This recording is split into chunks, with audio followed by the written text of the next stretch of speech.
Book of Man by Rob Marr. 1.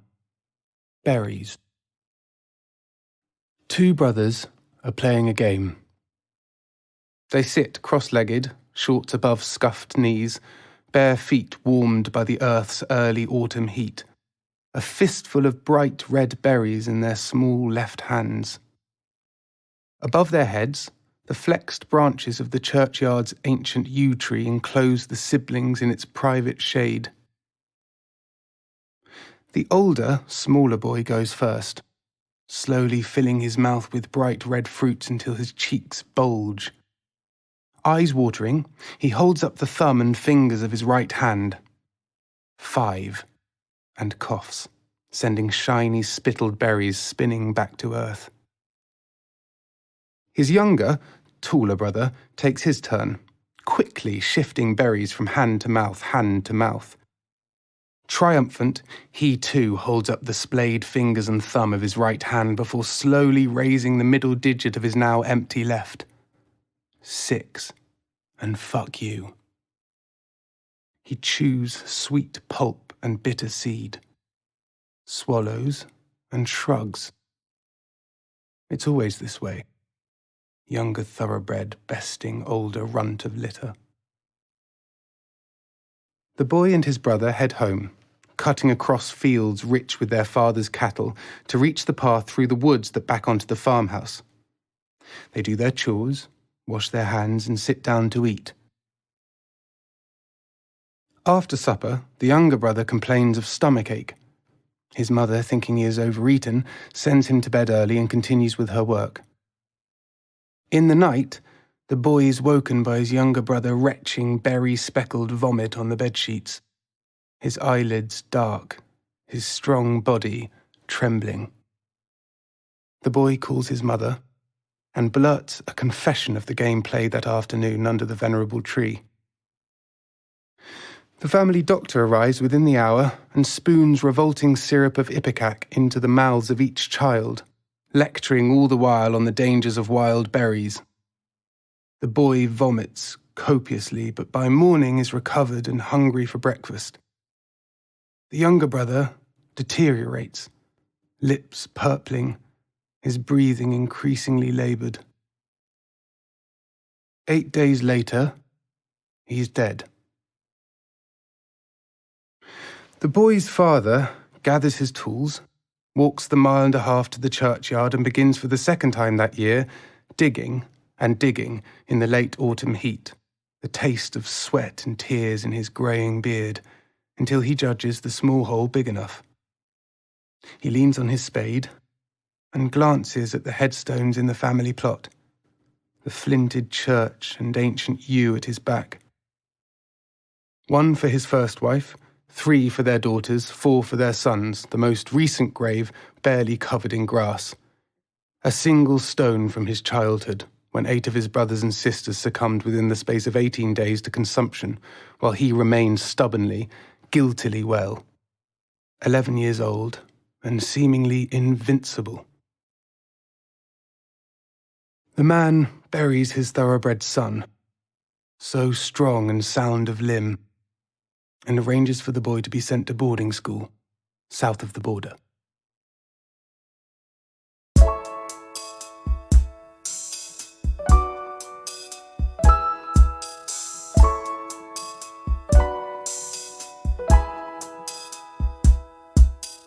After the crying was over,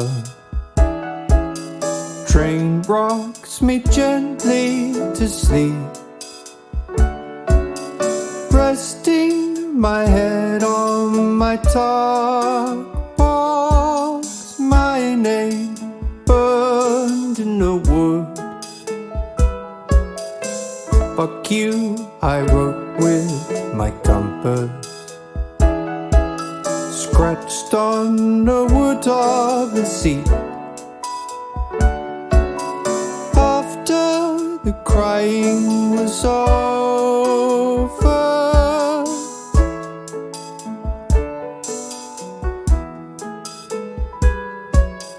free from the abuse and father's monotone, We play how many of the yew tree berries can you eat in one go? You chewed all 5, I swallowed mine whole. Later that night you subside. Now that the crying is over, sun sets out west on the sea. Resting my head on my top box, my name burned in the wood.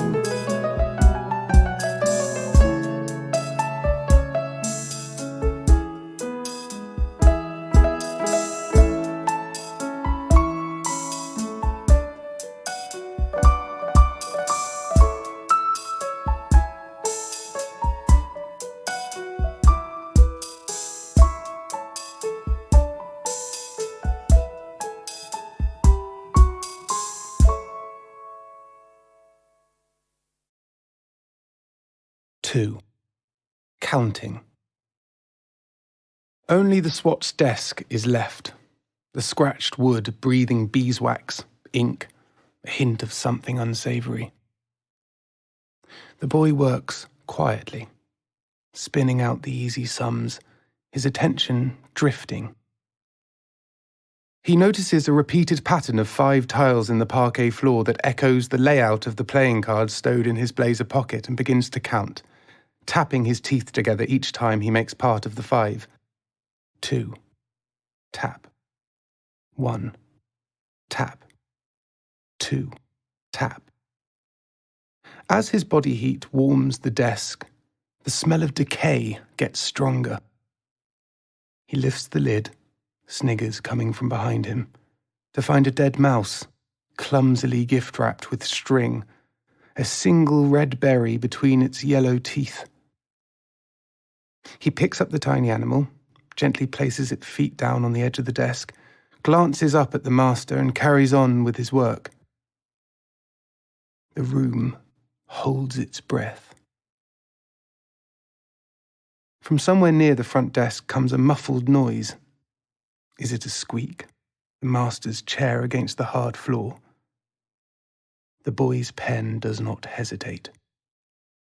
The master moves over, picks up the mouse and throws it in the bin. The 19 other boys smile.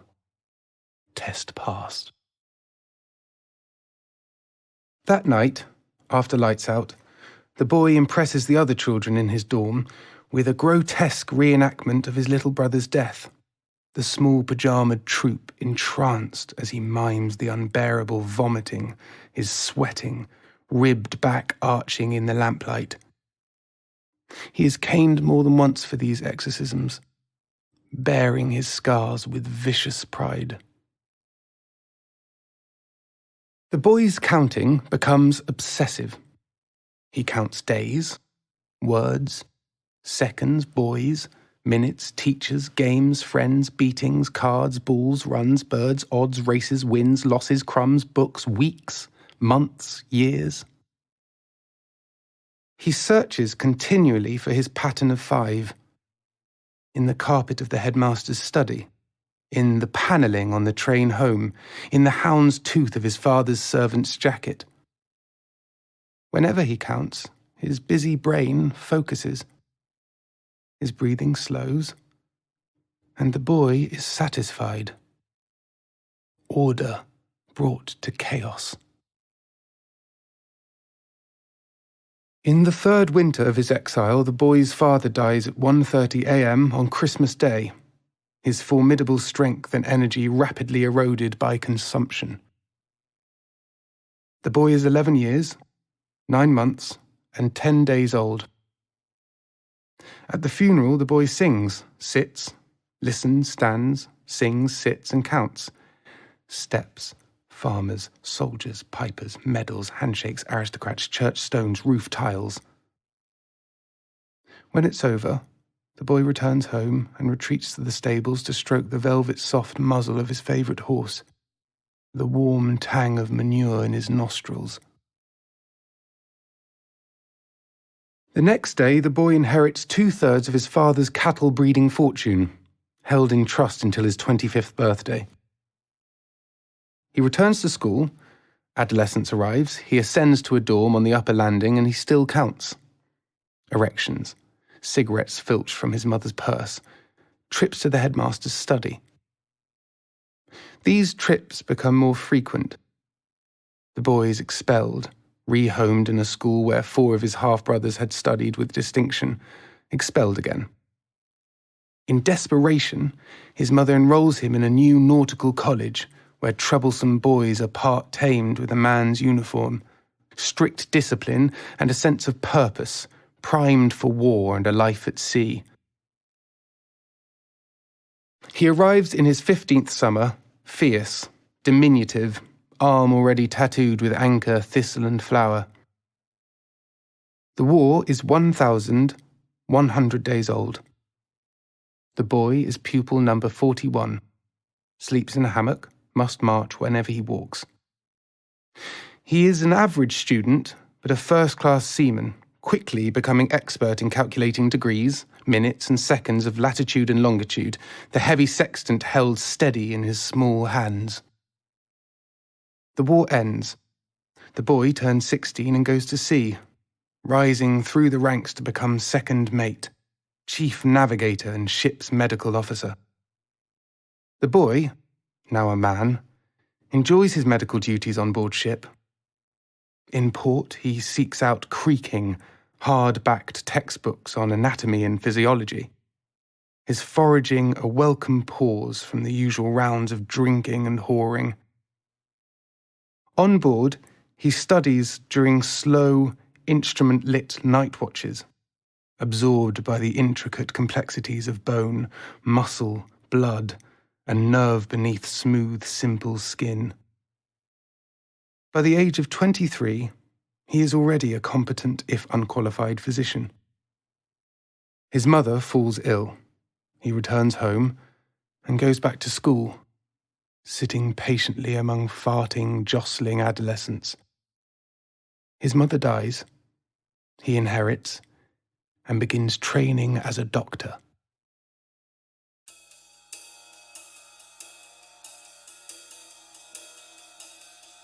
When I was a boy, I loved my father's favourite son. And when I was a boy, he loved me when the work was done. When I was a boy, when he was a boy, he loved the earth, the sky, the sun. And when I was a boy, I love the water and to watch the boats as they docked and hung. Now I will sail this boat through starlit night, plotting a course to make something of life. Now I am a man, I can decide to go and how to use my time. Now I am a man, I can decide. When I have a boy, I will teach him how to run. And when he has a boy, and so on and then so on. When I was a boy,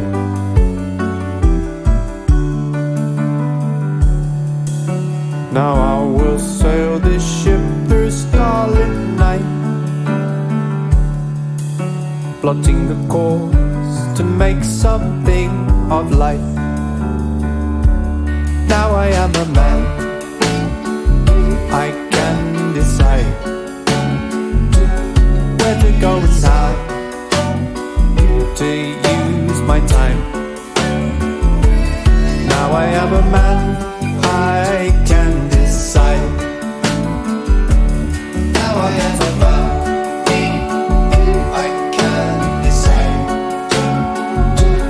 where to go and how to use my time.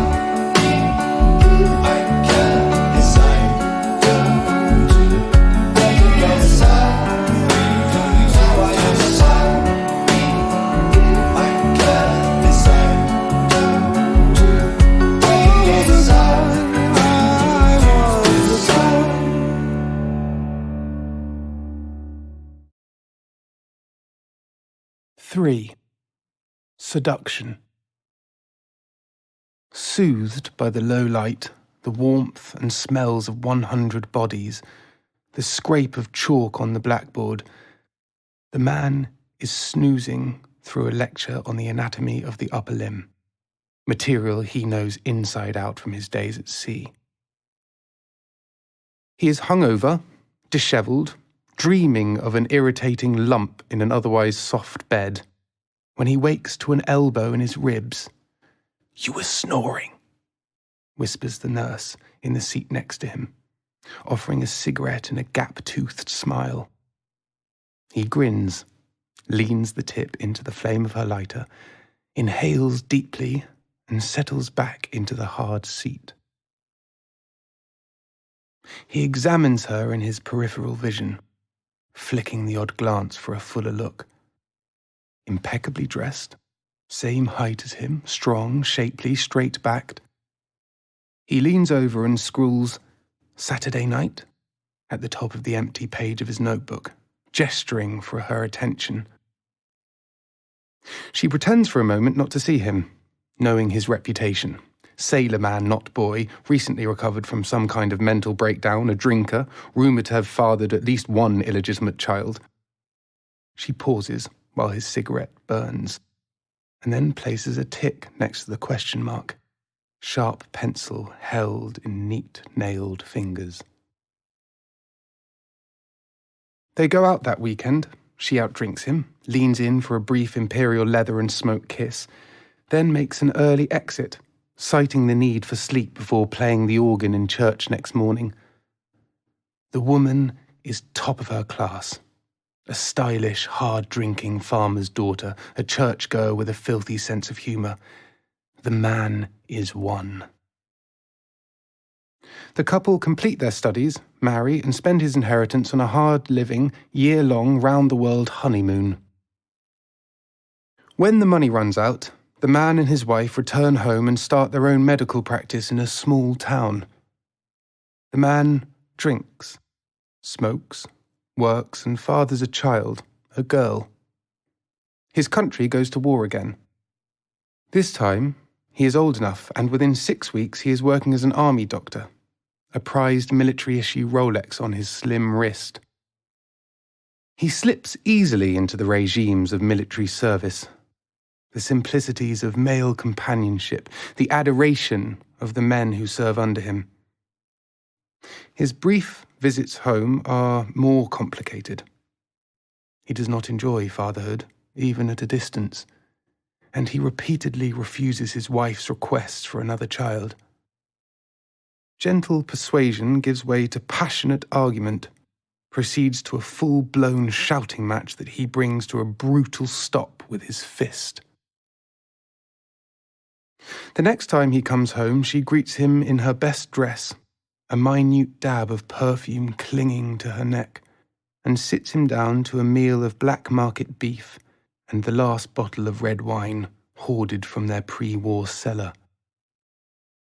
They eat, make their peace, and she takes him to bed, slim from years of rationing, sweet as liquid chocolate after months of enforced celibacy. Afterwards, he lights her a cigarette, and they smoke and talk, drifting off to sleep. In the morning, he asks sleepily where she left her Dutch cap, missing from its usual place on the nightstand. She looks him in the eye and tells him she didn't use it. He raises his hand, and she gets the first blow-in, a clean, hard slap to the face. 9 months later, their second child, my father, is born.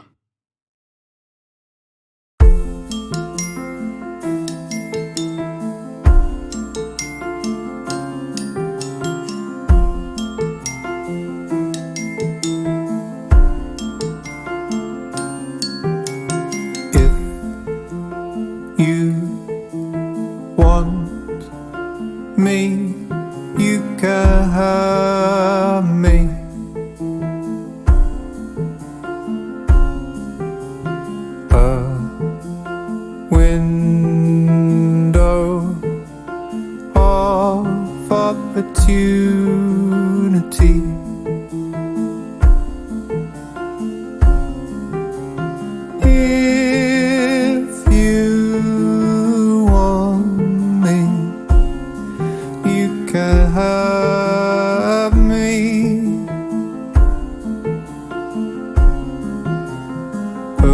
perfectly eccentric.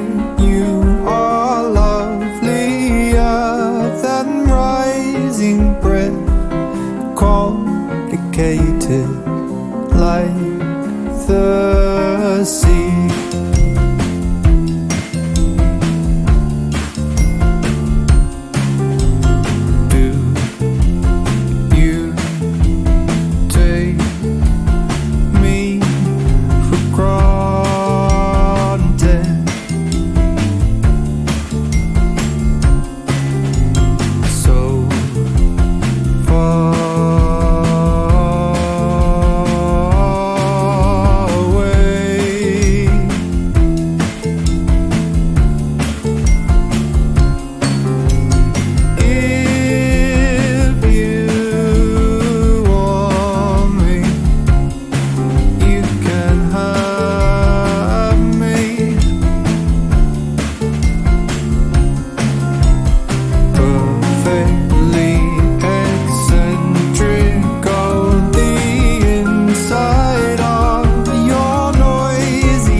(4) Young Man and Manhood.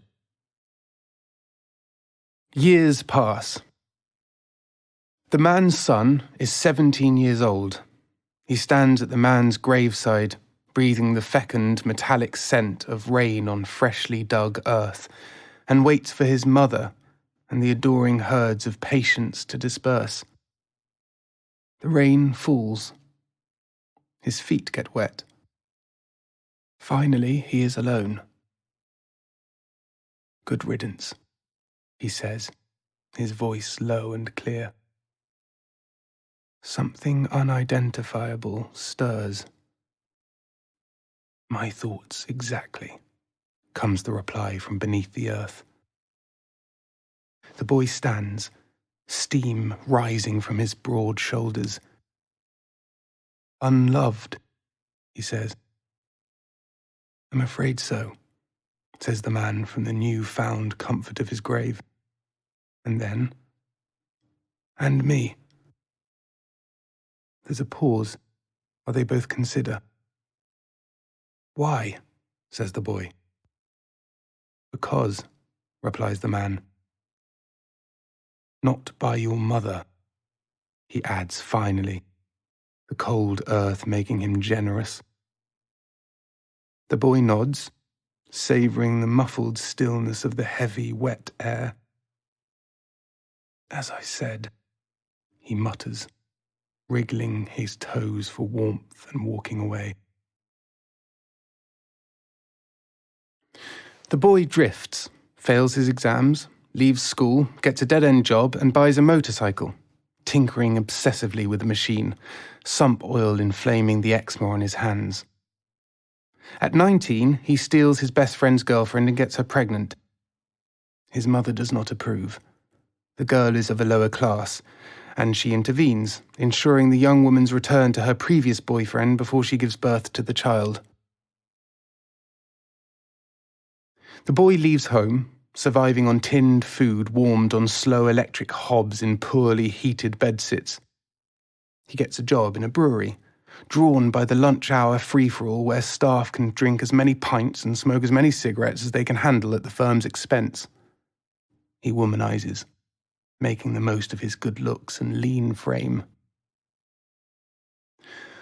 One night, the man talks his way into a dance for medical students, where a trainee nurse with a cracking pair of legs and a clumsy fringe catches his eye.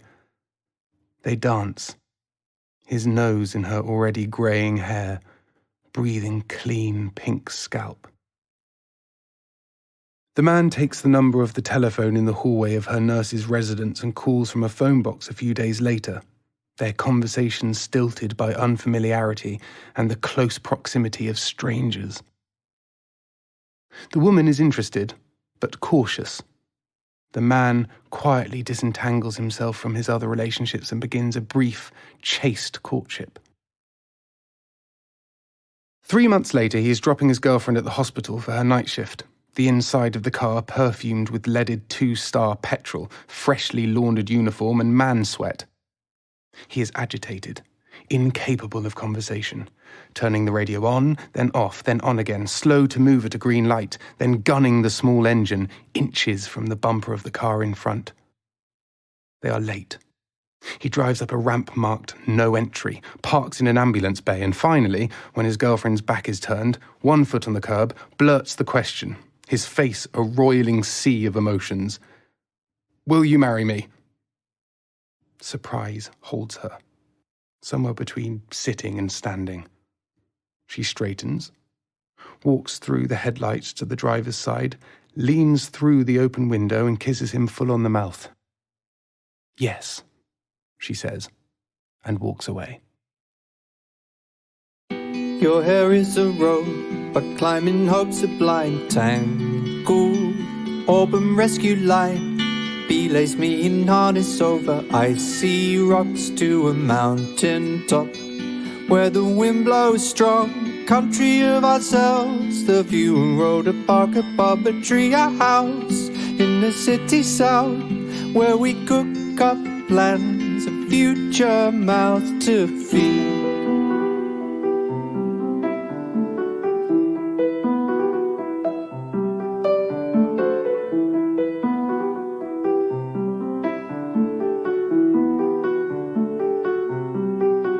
In your pocket, make my home in your pocket, safe from harm in your pocket, bathed in morning light. You have become home to me, a place where I can rest my feet. You have become home to me. I will be the table legs, I'll warm the cold side of the bed, I'll bake your bread and give you head until your turn. And you will be the table legs for the times that I lack the strength, or we would take the weight of this in turn.